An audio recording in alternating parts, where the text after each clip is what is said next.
Please welcome Leanne Grabel.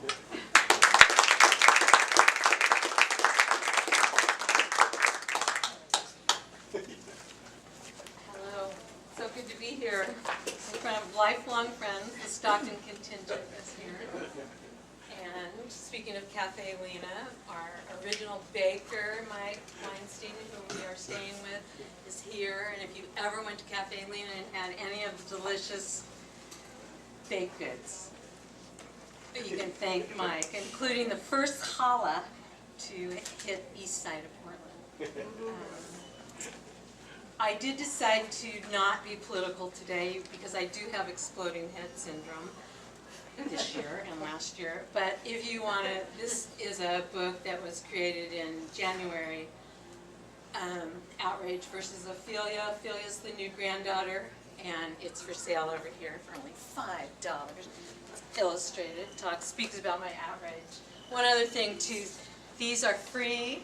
These are from my postcard collection, Antidotes to Despair, which was a 30-day Facebook challenge to respond to the current administration. This was last year in drawings, and so I decided to try and be positive and list things that there still are pleasant things happening, like chocolate cake.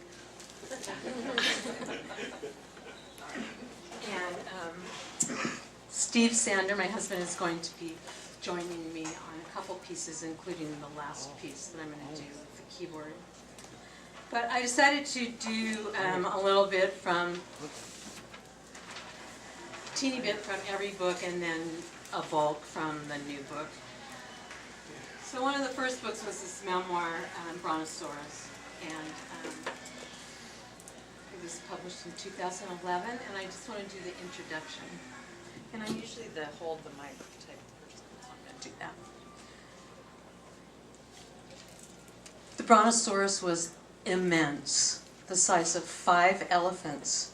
It was one of the largest dinosaurs on Earth, and also one of the dumbest. That's a horrible combination. The Brontosaurus was long-necked, thick-limbed, sloppy-lipped, and gluttonous. The Brontosaurus, an herbivore, gobbled thickets of foliage compulsively all day long without chewing, and then it had to devour stone after stone in order to grind those thickets into digestible swatches. The female Brontosaurus was oblivious of her femalehood. Motherhood, forget about it. She lived to eat.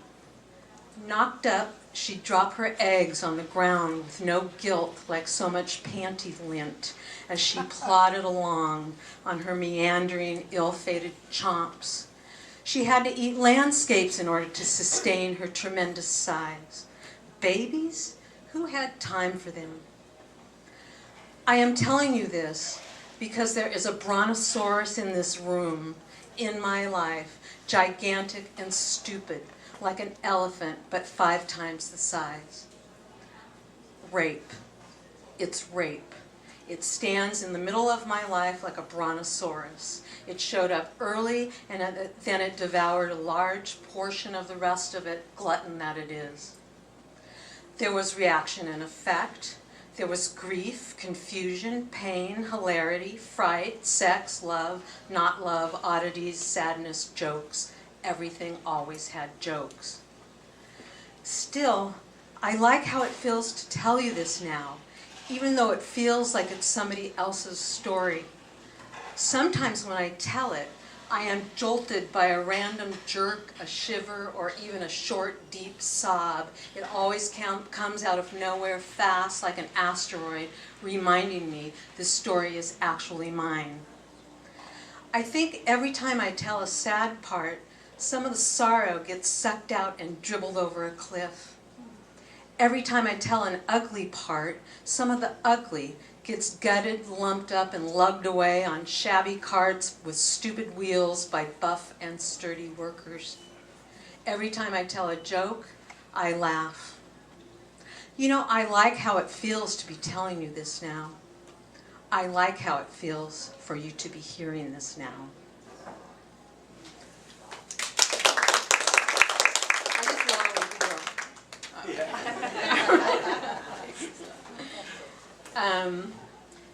from one of the first books, Why Oregon? So I moved into Oregon in 1975 within 2 weeks of being there for the first time, after going to an open mic poetry reading and having a moment of, oh my God, this is it, I want to do this. And within 2 weeks I was in Oregon. Why Oregon? Because the clouds are the size of the sky. Because moist cool down, green relief. Because Walt Curtis, Duke of Askew. Because Queen Hood. Because the poets underwater, silver teardrops. Because pretension drowned. Not because the boys with buzz cuts. Because the poets still believe in pure until they die. Because the poets never die. Because the berries. Because the deer show silence grace. Because the moss as soft as lover skin. Because the poets, not because the pale. I love the poets.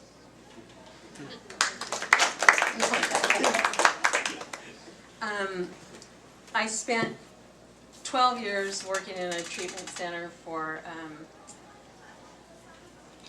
incarcerated teenage girls, 100% abused, and I had to write about it, and then ended up having to face Salem Teachers and Standards and Practices for breaching confidentiality. I was turned in by my principal for writing this book, among other things, and Steve thinks he was a stalker. He literally drove around Portland and went to all the bookstores and tried to get all of my work out of it, and thought I don't know what he thought I was doing. But all the names were changed, all the girls gave me permission to write about them, and all the details were composited. And so I just wanted to read you 3 pieces from this book. And they're not they're hard to hear, but I feel it's important to know about these kids. Hannah Lee. Hannah Lee had been in my class for about 4 months, but had barely spoken a word or written a thing. She was so faded for someone so young, so indistinct, as if behind a thick scrim. I thought makeup would have helped to outline her features, but she wouldn't wear it, unlike all the other girls who slathered it on like ranch dressing. Hannah Lee had the palest skin, the palest hair, and the palest eyes, with dark, scary oceans beneath them. Take out your notebook, Hannah Lee. Take out your pencil, Hannah Lee. Take out your homework, Hannah Lee. Come on, read, share, speak. Come on, Hannah Lee. In performance poetry, she finally eked out a 6-line poem about her father and turned it in for every assignment. The first stanza was about when he walked into her shower.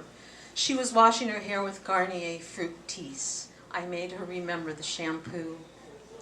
The second stanza was about when he set her on his lap. That was at the movies. She couldn't remember which movie. The third stanza was about his crawling into her bed at night, smelling all boozed up, just like Grandma.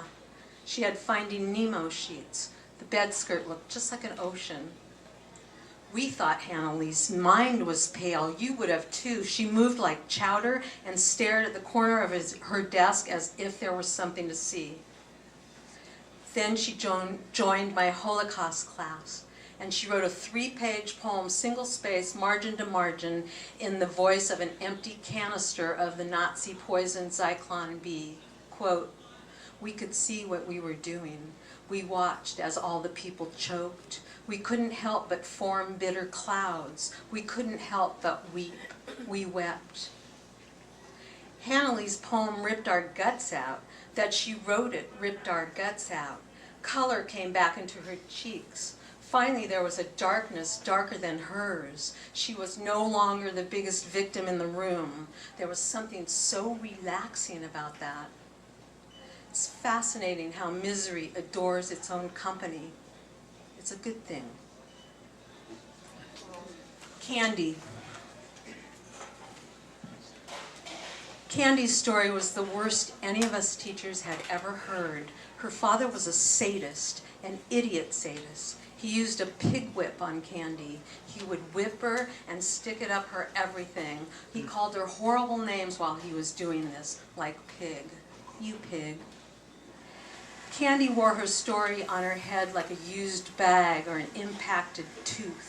She wore her story all over her body like a thick sack of wormy shame. Every day in advisory, she would beg me for the leftover snack, and I would always give it to her. There were no conditions. One day, Rupert, a sub, came in and brought his cage of pigeons. There were 2 Florentines, 1 Budapest, 1 Homer, and 1 grizzled dove.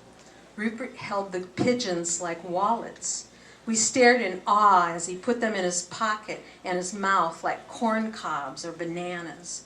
And then Rupert said we could all hold the birds if we wanted, while Marina and Robin screamed and ran down the hall instantly at the thought of touching a bird.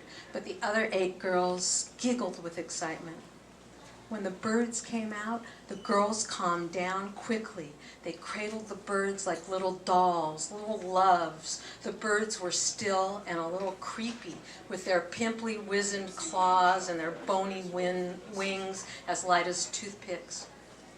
Candy held the Budapest. The bird was dapper, brown and white like saddle shoes. Candy held the bird so gently as if she were ancient and light as air.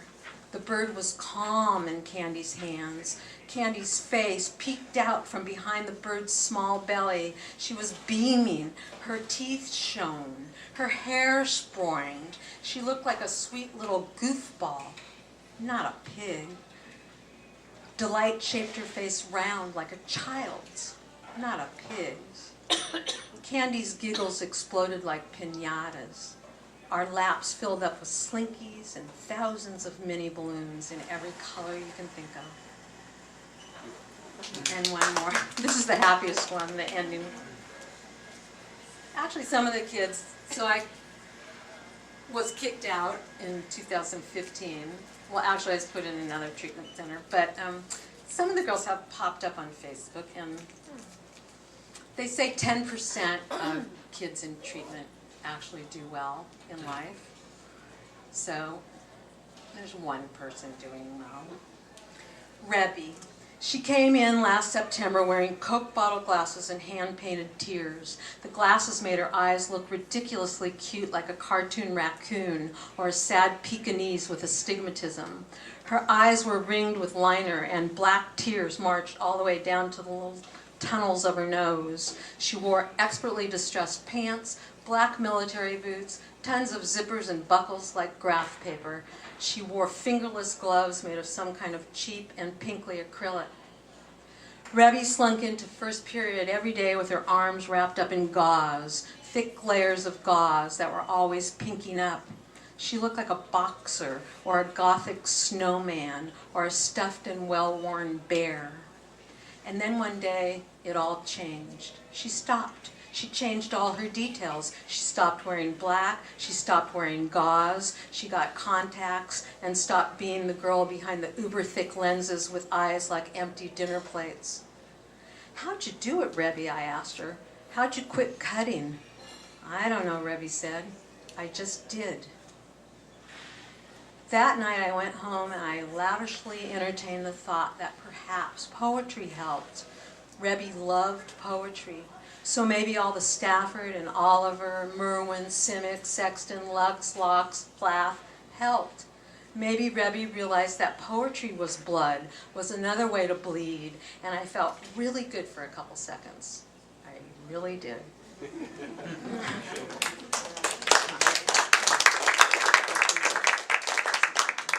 This is not happening. All right, from the new book. A lot of it is about my mom, who died a couple years ago. And it's true, poets, A, write about themselves, and B, work it out in their writing. And Thicketry. And all these poems are illustrated. And if I had a screen, I could show you the illustrations, but I just bought myself a projector, but whatever. Okay, Thicketry. But something ropey in the way between my mother and me, a sliver-giving thicketry.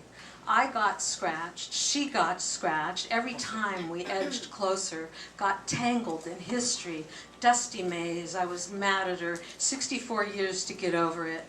Back then, she stiffened her arms, held her arms way too close to her body for a mother, in my opinion, way too thin, bored by food for a mother. We were hungry for bakery, for French fries and skin. We grew mean, and she sniffed me. Head smells, sniff, sniff. Still, I am eating too much. Can I ever get over it? Hope so. I think yes. I slipped on my gloves and entered the thicket. Time, shit, already out the door. At the end, only I forgave her. I saw her. I held her. I kissed her. Shoe poem. Well, it's actually called Not Another Shoe Poem. She always matched. Top half matched, her bottom half matched, her head, waist, thighs, calves, belt, shoes, purses matched. Jewelry matched. Clasps matched. Deliberately matched. Well put together. Everyone said so.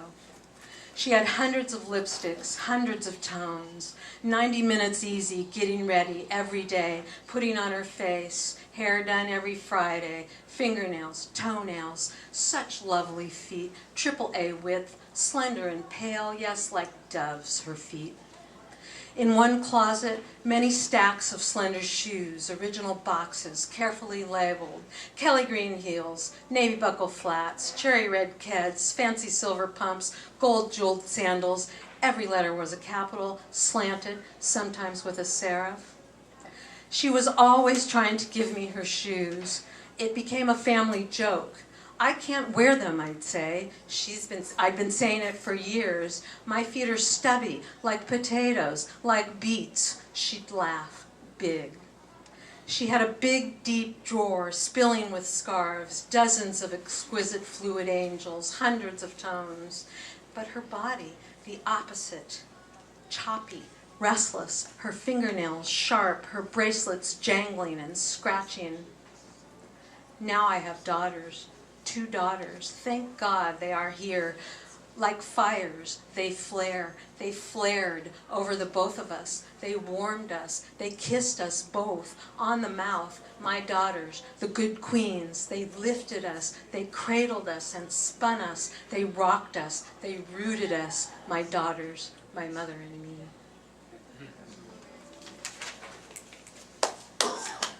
Toothpicks. Never find. Oh, here it is. I think this might be my favorite piece. Here's the drawing that you can't see. It's my mom with a toothpick. My mother detested my father's toothpick habit. How he probed, how he poked histrionically high up in his mouth, spitting gristle in the bowls of stewed tomatoes from the San Joaquin Valley that he grew. He grew them, those tomatoes, and carrots, Milo Mays, that shiny-faced Jew from the Bronx who was starving for cowboy and farmer, for spaces and stallions, for fanfare and yachts, for oysters and sweetbreads, for Cadillacs and manicures. Big-bellied, he had it for a second, then he lost it. He got it for a second, then he lost it. He was too mad, he was too mean, unlucky. He could only hold on to the cars, always older, a little gaudy, a gold 62 Coupe de Ville, a 59 Eldorado that was lavender. Then, after he died, my mother took to toothpicks, took a toothpick every meal, worked it big, picked big like the rest of us. More things seemed to stick to my teeth, she'd say, and we'd nod, and we'd pick high in search of gristle from the brisket, soggy celery strings. All our lips would stretch out like broken umbrellas.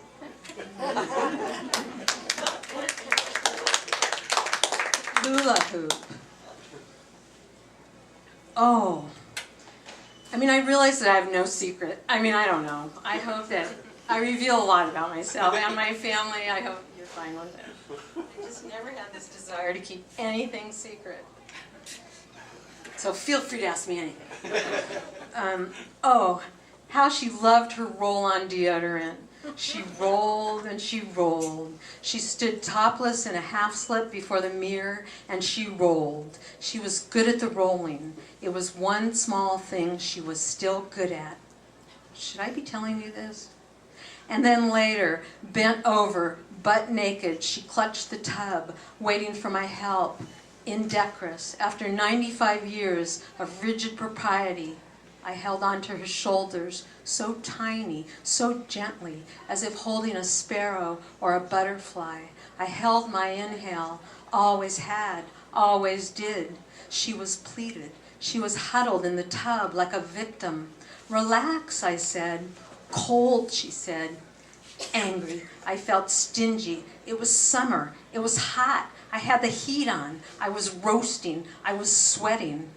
She wiped with a washcloth and a Dove bar under her surprisingly nice breasts. She wiped, and she wiped, and she wiped. I feel dirty under there. I wiped her tiny back. I had nothing to say. I just wiped. I felt guilty. I was thinking of Shakespeare. As I watched her, she was folding into smaller and smaller pieces, butt naked. I turned away and I looked in the mirror. Oh, my neck. Oh, still holding up my head. Oh, still floating above the mirror. Oh, my best memories spinning hula hoops, wearing crop tops, floral jams, bellies tan. But then they punched me, those memories, in the guts, the mean ones, and I cried. I cried hard, with no sound. That was hard. I had to hide it. I hid it. Steve, Sunday. On mouth. I'm on mouth. You could use the... Okay, this is smart. All right, so I have a little issue with sleeping. Some of my finest hours are at 3 in the morning, and this is called Sunday, 3:40 in the morning. Hush. It's Sunday. It's 3:40 in the morning. It's the opposite of noise. It's the opposite of greed, of guns, of blast, of war, of hate, of brash, of lies, of despise. Heaters stretch and groom.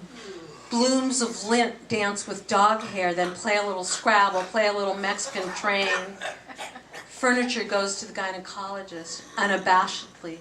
There's no self-consciousness on Sunday at 3:40, not even from Sunday itself, which is usually so cloying. Snores and surprise farts pop and rumble about the house like sloppy giants playing avant-garde percussion instruments. Newspapers soft shoe onto the porch, dressed in ugly, square-shouldered, unfitted boyfriend jackets. Short bakers with great arms knead large, spongy dough balls, sprinkle raisins and sugars, shape scones. No one would ever conceive of mowing his lawn, nor chainsawing dead wood, nor blowing his leaves onto somebody else's property. It's the opposite of blowhards. It's the opposite of Trump. Of course wolves howl. Of course the damaged are stalking their prey. Of course the loveless are weeping into luxurious pillows, but it's far, far away, like out in Akron, Ohio, where I'm sure my good friend Jan is sleeping. That girl could sleep through anything for hours and hours. I was always so jealous of that.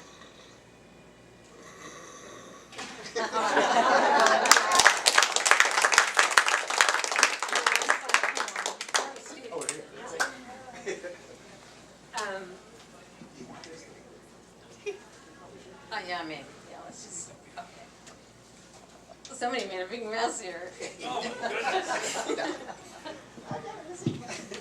So this poem is sad.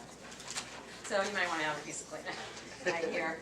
Except I do need it. That looks good. This is called The Day My Mother Died. And this is illustrated in the back.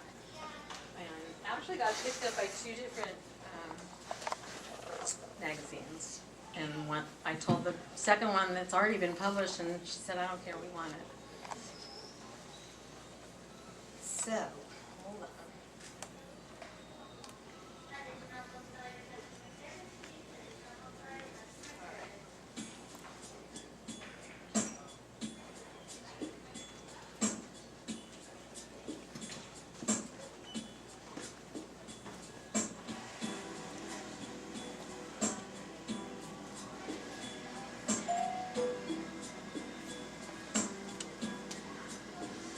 you want me close it?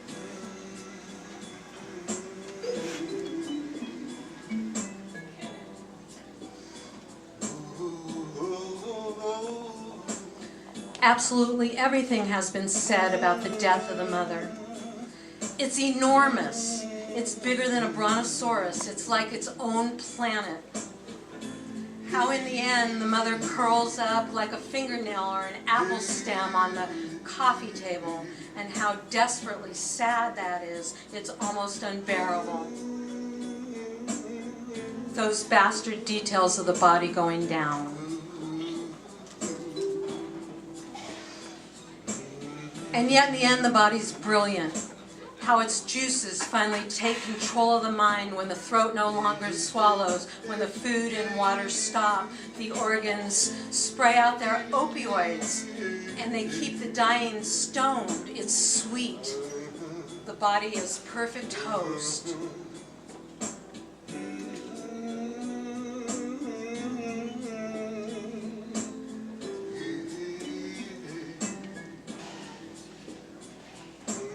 December 17th, 2015, that's the day my mother died. 4 days after her 97th birthday, for which she was comatose, so I'm not sure it counts. The poet Rumi died on December 17th, though my mother was not a poet. The 13th Dalai Lama died on December 17th, although I don't think she was exalted. The singer Cesaria Evora died on December 17th, although my mother was not a barefoot diva. My mother lay comatose for 6 days, her little body a little cockeyed, her legs crossed, her toes pointed inward. Her hands, they were burning up, they were holding the fever. I was holding her hands, holding the fever. In life, her hands had been cold as cement, just like mine. No one had clipped her toenails for weeks. They were curled under like Flo Jo's fingernails. Oh, my mother would have died if she saw them.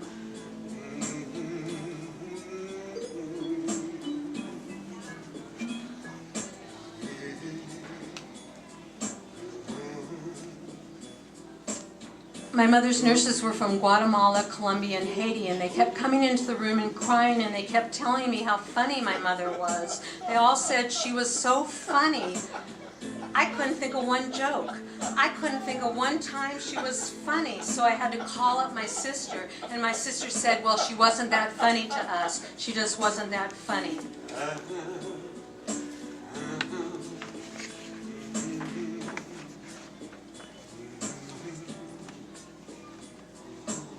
I could smell death when death came into her room. Death didn't have a rotting animal odor, not fleshy or fishy. It was more a rusty smell, cold and metallic. It was a fainter scent than I had expected, yet more nauseating. It was a ghost odor of something putrid.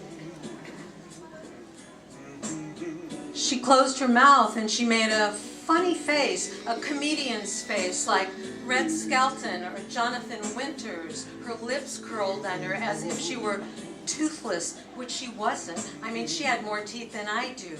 It wasn't a smile exactly, but it was a contented look. Okay, I'm done, she seemed to say.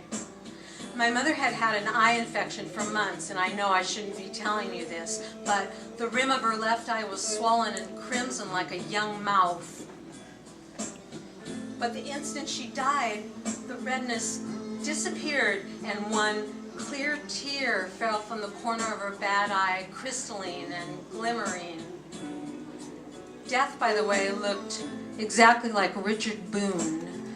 Paladin, pleated gray face, black suit, black hat, too many little white teeth. He came at noon, on the dot. I offered him some Caesar salad, but he said he had to go.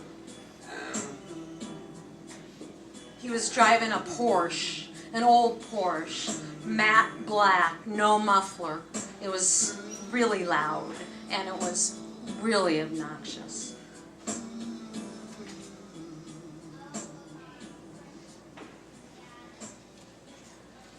All right.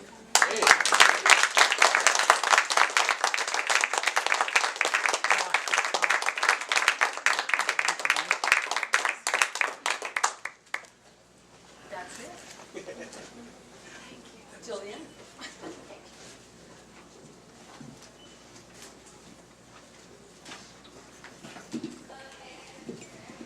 Thank you so much, Leanne. Let's give Leanne Grabel another hand. Wow. You know, I can't believe how fast that went. I mean, I could listen to both Casey and Leanne for a lot longer, so thank you both so much.